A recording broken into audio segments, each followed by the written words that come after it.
On behalf of the General Assembly, I have the honor to welcome to the United Nations His Excellency Jacob Zuma, President of the Republic of South Africa, and to invite him to address the Assembly.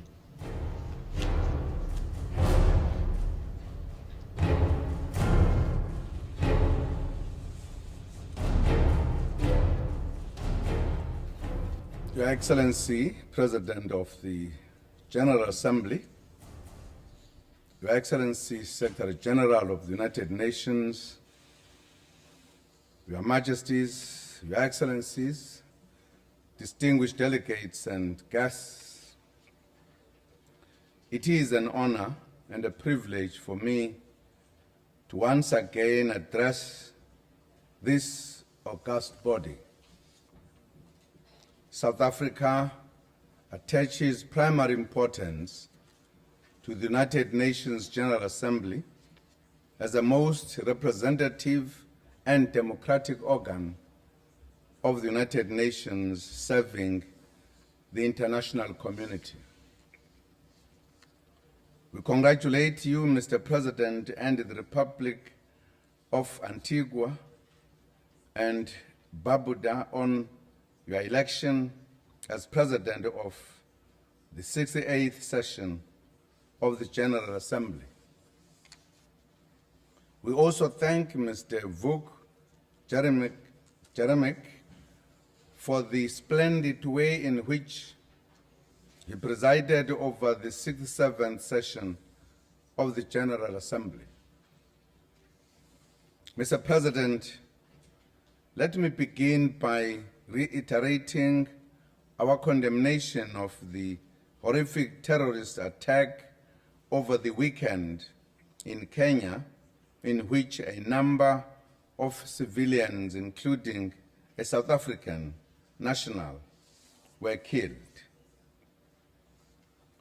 We express our deepest condolences to the government and people of Kenya and to all families who lost their loved ones, and wish the wounded survivors a speedy recovery.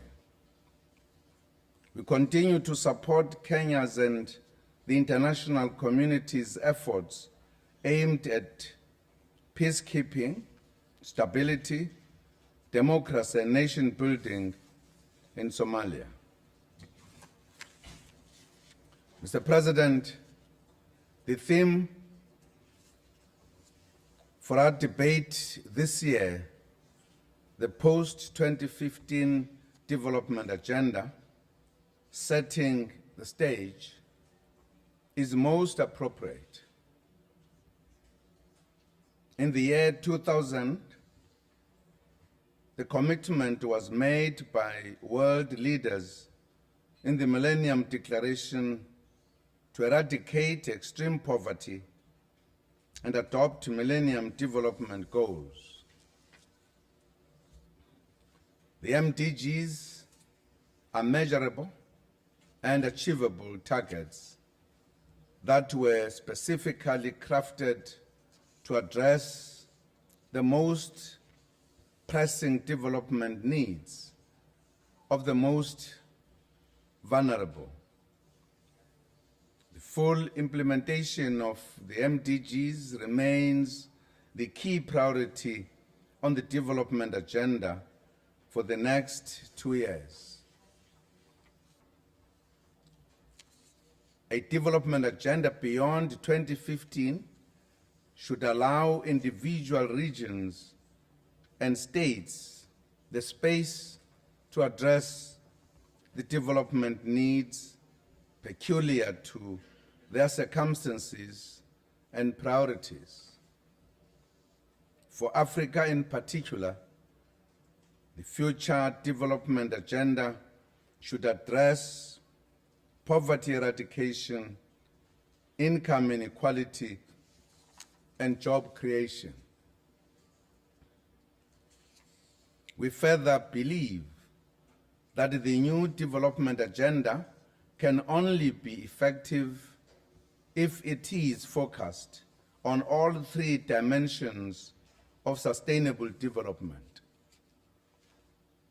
These dimensions are the eradication of poverty through economic development, social development, and environmental sustainability. Mr. President, we also wish to emphasize that any development agenda beyond 2015 must be based on the principle of common but differentiated responsibilities in order to equalize the international playing field. We raise this point out of concern because it appears that the global economic meltdown has brought about new developments that are detrimental to the developing world, especially Africa. Some of the new developments include the tendency to renegotiate the rules of the game. New issues are being introduced as prerequisites for development and partnerships, which in fact become huge non-tariff barriers. These include the green economy and clean technology. While these issues are important for Africa and developing countries and need to be attended to, the manner in which they are crafted restrains economic development as they are used as obstacles. We wish to emphasize as well our expectations that the developed North and developing South should continue to engage in genuine partnership. In this regard, the developed North should stand ready to meet their commitment to contribute 0.7% of their gross national income towards official development assistance. We are aware of the challenges in the North due to the economic meltdown, but are of the view that investing in development in the South, especially in Africa, is of primary importance as a source of much needed sustainable development and stability in the world. The tendency to attempt to delegate some of these historical responsibilities to new emerging economies in the South is unacceptable and unworkable, as such emerging nations have their own historical challenges and backlogs to deal with. Furthermore, any commitment we make to the future beyond 2015 must build on existing agreements. These include Agenda 21, the MDGs, the Johannesburg Plan of Implementation, and the Rio +20 outcome. In our case, as Africa, they must build on the new Partnership for Africa's Development. Mr. President, Your Majesties and Your Excellencies, development and security are two sides of the same coin. The best way to ensure both is through good governance and the promotion of democratic values in all societies. Allow me, therefore, Mr. President, to register again our serious concern that in close to 70 years after its establishment, the United Nations Security Council still remains undemocratic, unrepresentative, and unfair to developing nations and small states, and disenfranchises the majority of the member states of the United Nations who form the majority in this General Assembly. We cannot remain beholden indefinitely to the will of an unrepresentative minority on most important issues of international peace and security. There has been too much talk about the need for reform with legal action. We would like to challenge the Assembly today and say, let us set ourselves the target to celebrate the 70th anniversary of the United Nations in 2015 with a reformed, more inclusive, democratic, and representative United Nations Security Council. Mr. President, when discussing the United Nations Security Council, the matter of the Syrian Arab Republic comes into focus. We have expressed our dismay at the use of chemical weapons in Syria.